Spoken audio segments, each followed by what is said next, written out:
এটা বাংলাদেশের যে রাজনৈতিক যে সংকটগুলো আছে এগুলোকে কাটিয়ে উঠতে একটা পজিটিভ ভূমিকা রাখতে পারে এই সাক্ষাৎকারটা।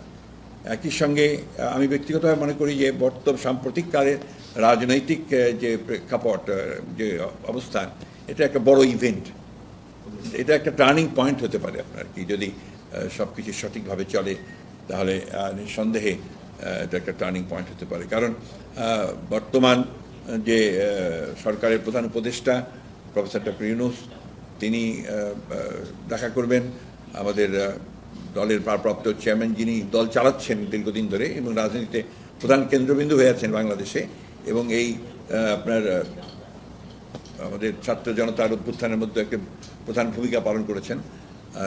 তার সঙ্গে আপনার সাক্ষাৎ হওয়াটা এটা একটা বড় ইভেন্ট বলে আমি মনে করি। It's a major political event, এবং আমার মনে হয় যে এখন এই সময়ের মধ্যে এটা সবচেয়ে ইম্পর্টেন্ট ইভেন্ট।